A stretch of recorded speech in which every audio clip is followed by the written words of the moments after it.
Bem, boa noite a todas, boa noite a todos.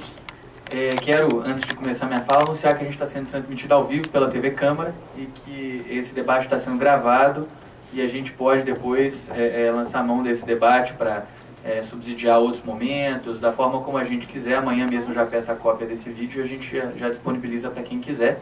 E colocar também, viu, para todos que estão aqui participando, que a Câmara tem muito prazer em receber todos os que estão presentes aqui, e a gente se dispõe a, sempre que for necessário ou desejado, disponibilizar esse espaço que conta com o privilégio de ter transmissão ao vivo, gravação, né, para disponibilizar esse espaço para que esse grupo possa fazer esse debate. Vai ser para nós sempre uma honra muito grande poder ser instrumento para a produção desse debate. Quero também anunciar a presença da nossa professora querida Emília Wanda Rutkowski, que é presidente da ABES-SP, Seção Campinas, né, Associação Brasileira de Engenheiros Sanitaristas e Ambiental. É muito bom ter a presença da professora aqui. Vou então fazer uma fala. Apesar do seu pedido de falar especificamente da audiência pública e do orçamento participativo, eu vou começar falando um pouquinho só, porque acho que eu me preparei para falar um pouquinho mais amplamente desse tema e no final me comprometo a focar de forma mais clara nessa temática, né? Acho que é muito curioso que a gente esteja realizando esse debate hoje mesmo, feito você colocou, né, no dia 1º de abril, né, que no nosso entender é o dia em que efetivamente aconteceu o golpe, né? O golpe se deu depois da meia-noite do dia 31, então foi dia 1º de abril que o golpe aconteceu e a gente está aqui hoje discutindo justamente instrumentos para que a gente possa passar a vivenciar no Brasil uma realidade de relação entre o cidadão e a coisa pública, e o Estado e o poder público, que seja uma realidade de uma relação em que efetivamente a gente possa vivenciar um processo democrático. Acho que a experiência do Brasil ao longo dos anos de ditadura, ela acabou resultando numa reflexão e numa organização de movimentos, uma reflexão teórica e prática, vivencial, de muitos atores muito relevantes que concluíram que o Estado, quando é o detentor, né, especialmente os governos, o detentor do poder de regular, de normatizar a vida dos cidadãos, isoladamente, a gente pode ter um resultado muito, muito complicado, muito insuficiente, e desde então a gente tem tido uma série de iniciativas que buscam permeabilizar, né, construir canais que aumentam a porosidade do Estado para além do nosso formato tradicional, do poder judiciário, executivo, legislativo, né, esse canal, essa estrutura mais estanque, que crie outros meios de acesso à população para que ela possa efetivamente participar da vida social. A minha experiência pessoal, nesse sentido, é muito importante colocar. Eu começo a me envolver politicamente, com a vida política, a partir da vivência como conselheiro municipal de saúde, conselheiro local de saúde, enquanto médico. Eu sou médico, sanitarista, né, enquanto estudante de medicina e depois médico. Foi a possibilidade de vivenciar um conselho de política pública. Os conselhos de saúde são notoriamente conselhos muito bem ocupados de forma muito intensiva. Existe um movimento social muito, muito significativo na área da saúde que faz com que esses espaços sejam particularmente ricos. E foi essa experiência que me fez, estudante, me encantar pelo SUS, me encantar pela possibilidade de construir uma política social e saber que eu poderia ser um ator muito, muito participativo, muito atuante nessa política. Acabei sendo conselheiro municipal de saúde, depois conselheiro nacional de saúde por um período. Então, o fortalecimento desse tipo de instrumento tem tudo a ver com o que eu enxergo que é a nossa tarefa, daqueles que defendem o aprofundamento da democracia na vida pública enquanto legislador. Nesse sentido, eu apresentei alguns projetos de lei que eu queria debater aqui, colocar aqui, que eu acho que são relevantes, e particularmente queria começar falando de um que foi protocolado hoje, né, que é o projeto de lei que trata de modificar a lei orgânica do município, para diminuir o número de assinaturas necessárias para que possa ser apresentado um projeto de lei de iniciativa popular. Né, a gente tem na cidade de Campinas, diferentemente da União, né, da instância federal, aqui a gente tem que ter 5% das assinaturas dos cidadãos, de eleitores em Campinas, para que a gente possa ter um projeto de lei de iniciativa popular sendo apreciado pela Casa aqui, pela Câmara. Isso é um número muito significativo, isso dá mais de 30, acho que a gente tinha 700 e poucos mil eleitores em Campinas, somando todos. Então isso dá para lá de 35 mil eleitores, né? É muita gente, e isso praticamente torna impossível a realização de fato de projetos de lei de iniciativa popular. Eu não tenho conhecimento da história nossa aqui, qual foi a experiência com esse tipo de projeto, mas as iniciativas que a gente buscou construir enfrentaram muitas dificuldades nesse sentido, e isso já é colocado como um empecilho.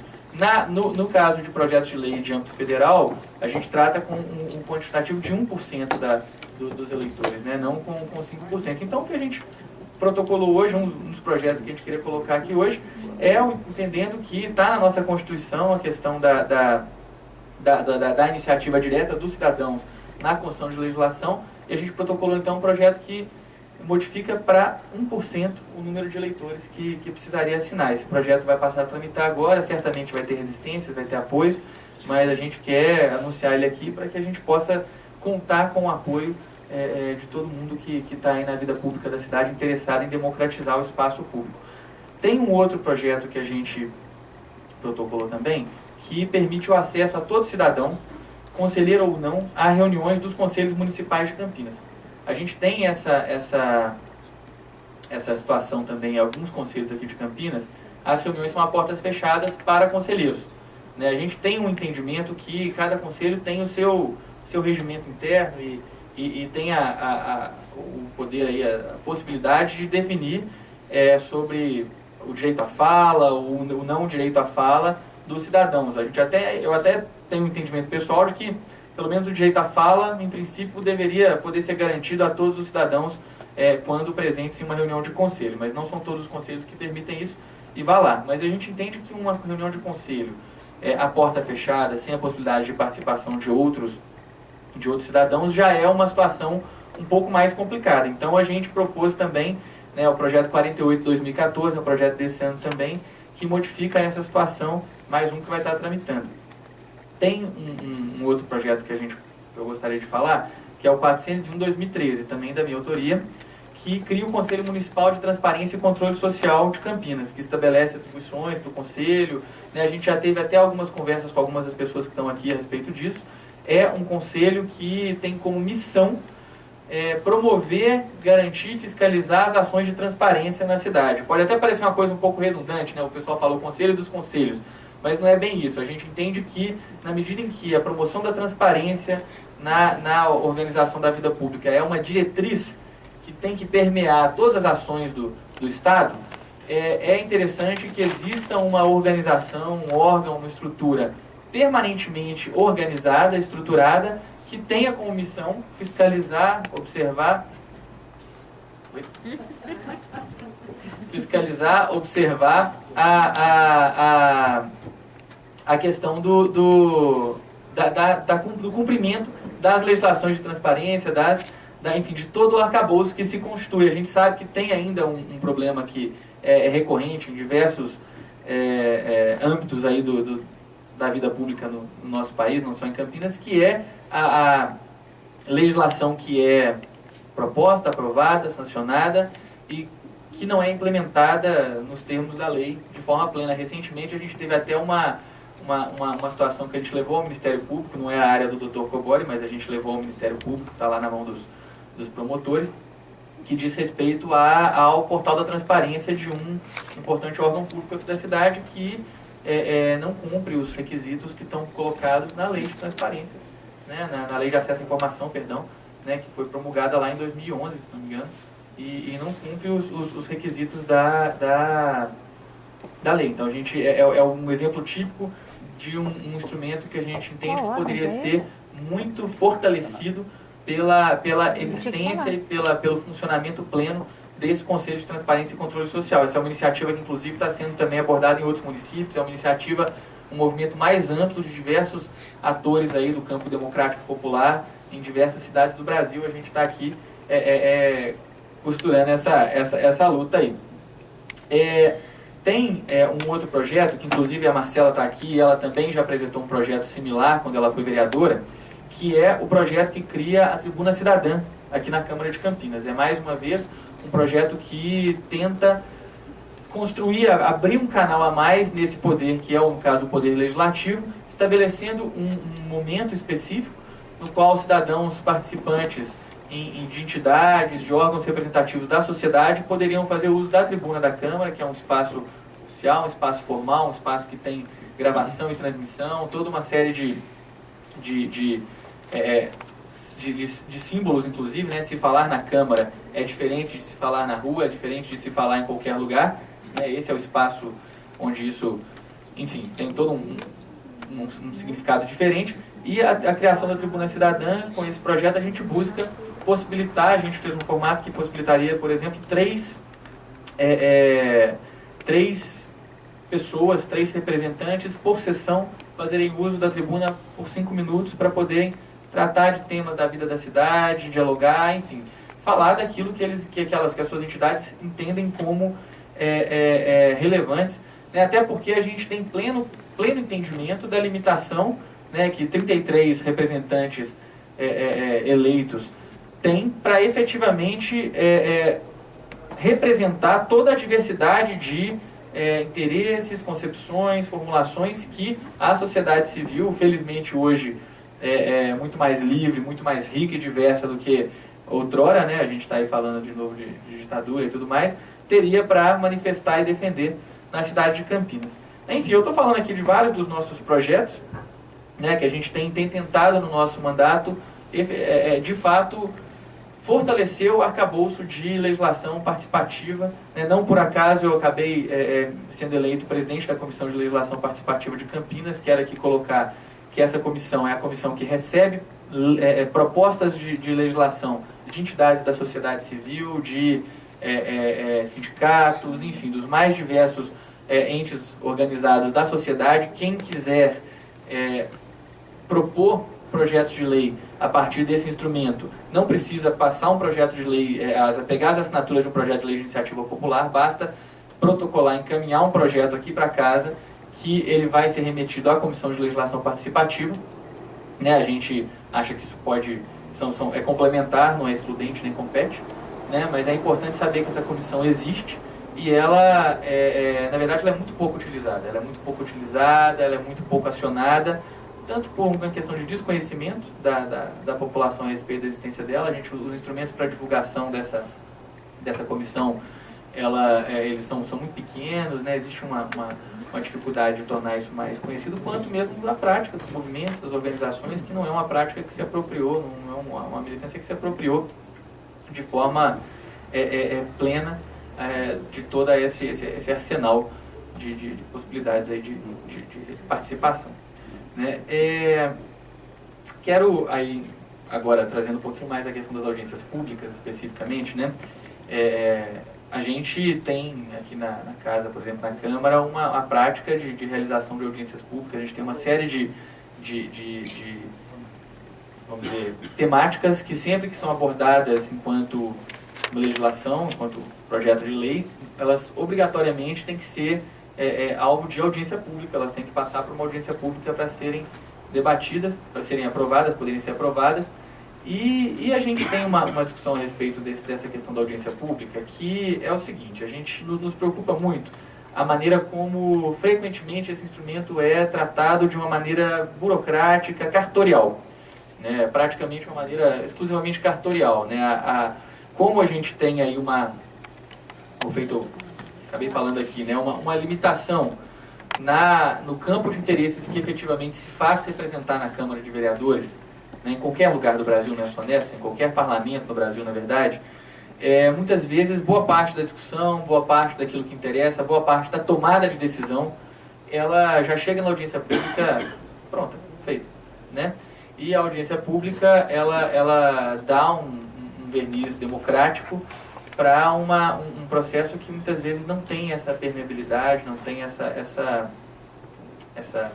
toda essa abertura que poderia parecer que tem, né? Isso, é claro, é fruto da correlação de forças políticas da cidade, né? Não é uma coisa que exclusivamente, não é um problema do formato propriamente dito, é muito mais um problema da maneira como se organiza e funciona politicamente a nossa sociedade, né? Mas também tem a ver com algumas questões muito práticas, muito concretas que a gente gostaria de pontuar, né? É muito frequente as audiências públicas, por exemplo, acontecerem em horário comercial, durante a manhã, 9 horas da manhã, né? Eu estou vendo aqui, por exemplo, eu estou vendo hoje mais gente do que boa parte das audiências públicas que acontecem na Câmara sobre projetos de grande importância tem. Entendeu? Nós estamos falando da cidade com 1.200.000 habitantes.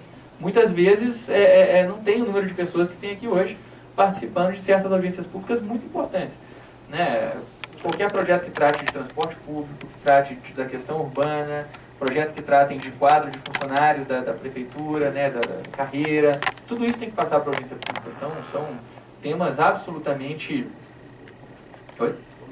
Sim, então começando por aí, né? Horário das reuniões geralmente são horários pouco convidativos, dificultam quem está trabalhando. A gente sabe que, ainda mais num contexto de emprego praticamente pleno feito a gente tem hoje, é muito complicado você tirar um trabalhador do seu local de trabalho para ele participar de uma audiência pública cuja temática o interesse mais, né? Então, uma das coisas que a gente deseja trabalhar e discutir aqui na Câmara é repensar esse formato e esses horários. A gente entende que não existe um horário perfeito, naturalmente, não existe um local perfeito, né? Aqui, do mesmo jeito, por exemplo, a Câmara de Campinas é um local que não tem o melhor dos acessos para quem usa o transporte público municipal, por exemplo, né? Às vezes as pessoas têm que pegar 2, 3 ônibus para conseguir chegar aqui, não é tão simples assim, mas é o espaço que nós temos, né? E da mesma forma, por exemplo, o horário da noite, que seria uma alternativa para realizar esse tipo de atividade,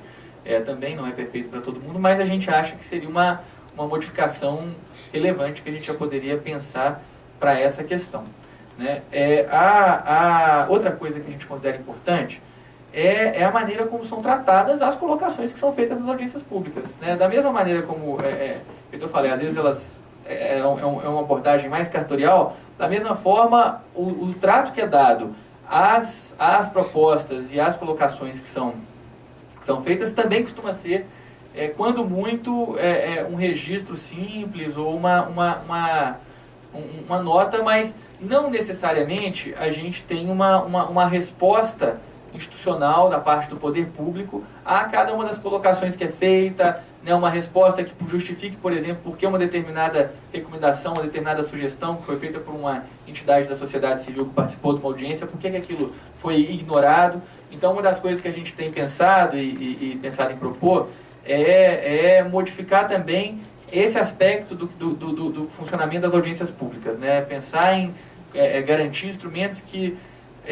formalizem aquilo que é feito do ponto de vista de sugestão, de colocação, de questionamento nas audiências públicas e garanta que, de alguma maneira, seja os vereadores, o poder público, enfim, isso é uma coisa que nós vamos ter que amadurecer, ofereçam uma resposta às colocações que são feitas. Eu acho que isso é talvez o mínimo do trato, da seriedade no trato com os participantes de uma audiência pública, né? A gente entende que se você vai a uma audiência pública, você não está lá só para fazer um desabafo, você está lá para colocar uma questão e para ter uma resposta do poder público sobre das pessoas, por que acatar ou não, por que recomendar ou não aquilo que está sendo proposto, né? Acho que assim, são algumas reflexões que são fruto aí da nossa experiência, da nossa vivência parlamentar, da nossa experiência enquanto movimento social e junto a movimentos sociais, e que eu acho que a gente pode hoje aqui amadurecer um pouco mais. Eu queria brevemente também falar do orçamento participativo, né? A gente tem uma reflexão, acho que o meu tempo está quase acabando, mas uma reflexão a respeito do orçamento participativo que agora, nesse momento, em Campinas está sendo retomado de forma mais, enfim, mais concreta por parte do poder público. Mas o AP, para nós, ele historicamente passa por algumas das limitações também das mesmas da audiência pública, né? A gente considera tanto o AP quanto a audiência pública mecanismos que promovem um tremendo avanço do ponto de vista do compartilhamento da tomada de decisões. Mas a gente entende que o orçamento participativo, por exemplo, frequentemente, ele vai tratar de montantes absolutamente ínfimos do recurso que vai ser investido efetivamente na cidade, né? Isso por si só já é um empobrecimento do potencial democratizante do uso da verba pública que o orçamento participativo tem muito grande. A gente, novamente, corre muitas vezes o risco de pintar com um verniz democrático um processo que está sendo decidido em outras instâncias, em outros fóruns, né? A gente mobiliza, às vezes, algumas experiências pelo Brasil afora de orçamento participativo, mobilizam imensamente a população para tratar de recursos que, às vezes, não chegam a 5% do montante que vai ser investido por uma determinada municipalidade, né? Então, um dos debates que a gente considera importante ser feito é o debate sobre até que ponto a gente aceita radicalizar essa experiência do orçamento participativo, né? Até que ponto a gente tem capacidade de fazer dessa experiência uma experiência efetivamente democrática, né? Como é que a gente garante também que esses espaços vão ser ocupados de forma ética, respeitosa, né? Que as pessoas vão ter a possibilidade de se manifestar, enfim, acho que tem todo um desafio do ponto de vista, já são, acho que desde 89, lá na gestão lá do Olívio Dutra de Porto Alegre, a gente vem experimentando isso no Brasil afora com diversos graus de sucesso e insucesso, mas eu acho que a gente ainda não conseguiu alcançar uma forma que nos permita dizer que a gente realmente conseguiu democratizar o orçamento da forma como a gente gostaria. Bem, eu fico por aqui, então. Eu quero parabenizar a OAB por estar realizando essa série de discussões, né? A OAB é uma entidade com um papel histórico ímpar no Brasil, né? Hoje, de novo, a gente está aqui falando do fim do regime ditatorial no Brasil e tal. A OAB teve um papel fundamental nessa questão e tem empreendido outras lutas que, no nosso entender, têm um potencial democratizante muito grande, como é a questão do financiamento público para campanhas eleitorais. A OAB tem enfrentado essa discussão para nossa alegria, e a gente entende que se a OAB estiver de fato empenhada nessa tarefa de fazer um pedacinho da nossa reforma política que garanta o orçamento público exclusivo de campanha eleitoral, a gente tem a chance de avançar do ponto de vista da nossa estrutura democrática de forma muito importante. É isso. Muito obrigado.